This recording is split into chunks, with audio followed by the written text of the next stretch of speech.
So, while we're stopped to charge a car on our way home from the seaside today, I thought I might as well do my Hair Clinic Tuesday YouTube recording. If you've ever bought an oil because somebody told you it was going to grow your hair, this episode is for you. Because I love hair oils, I use them in my own routine. But I think social media has created a huge amount of confusion around what hair oils actually do. We've got rosemary oil, castor oil, coconut oil, argan oil, jojoba oil, and every few months another oil seems to become the secret to growing your hair. But can an oil actually make your hair grow? Can it moisturize dry hair? Should you be putting oil directly onto your scalp? And if the oils don't magically grow hair, why do so many people, including me, use them? Welcome back to Hair Clinic Tuesday.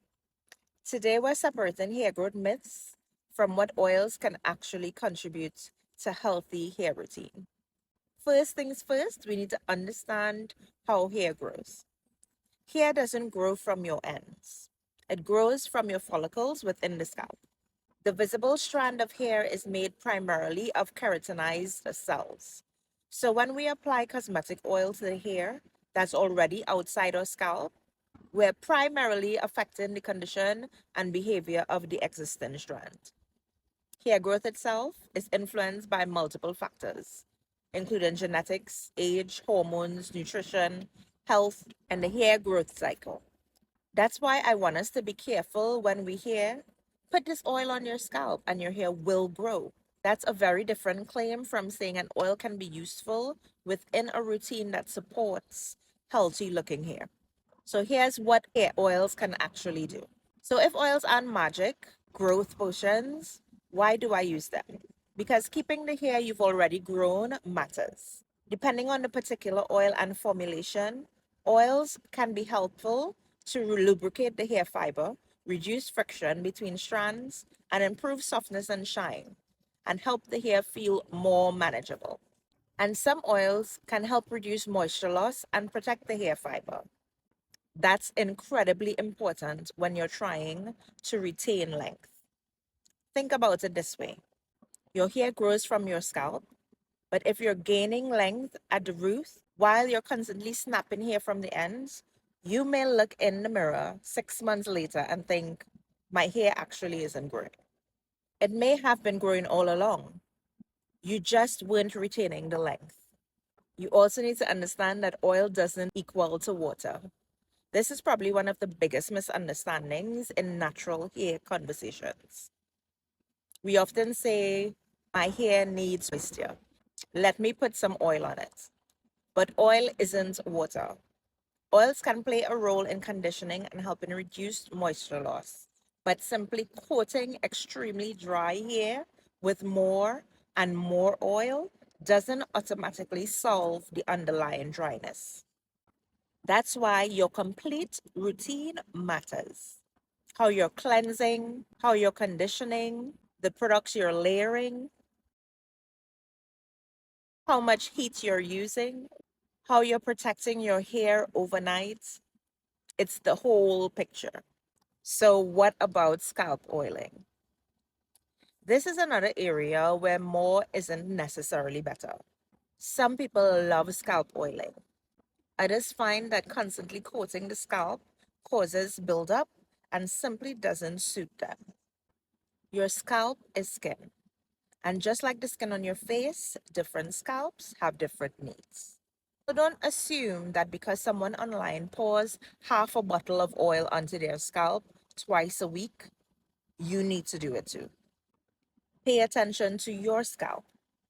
And if your scalp is experiencing persistent itching, scaling, inflammation, sudden shedding, and unexplained hair loss, that's where I would encourage you to speak to an appropriate healthcare professional or dermatologist rather than trying to treat everything yourself with oils. So, how do I use hair oil? One of the oils you've probably seen me use consistently is the Rejuvenate oil by Monat. And notice what I'm not saying. I'm not telling you that I put this on today and tomorrow my hair grows. I use oil as one component of my overall routine. I can use a small amount through my hair, particularly when I want additional conditioning, smoothness, and shine. And I pay attention to my ends because they're the oldest part of my hair. I don't need to drown my hair in oil either. A little can go a very long way. My goal is healthy looking, manageable hair and protecting the length I've worked so hard to retain. Here are 5 oil mistakes to stop making. So let's recap. Number 1, stop expecting oil alone to grow your hair. Number 2, stop assuming oil and moisture are exactly the same thing. Number 3, stop thinking more product automatically means better results. Number 4, don't obsess over your scalp while completely neglecting your ends. And number 5, don't expect oil to compensate for damaging hair habits. If you're constantly using excessive heat, rough detangling your hair, skipping conditioning, and allowing your ends to continually break, adding another oil isn't going to magically undo everything else. And this is really what Hair Clinic Tuesday is about.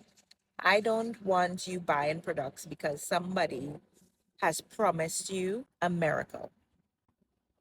I want you to understand your hair because once you understand what your products are actually designed to do, you can build a routine with intention instead of jumping from trend to trend.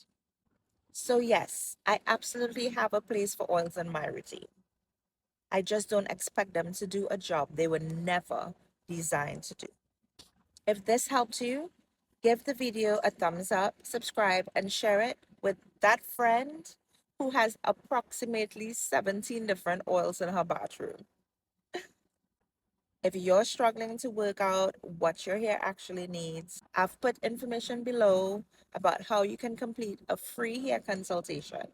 I'll see you next Tuesday for another Hair Clinic Tuesday.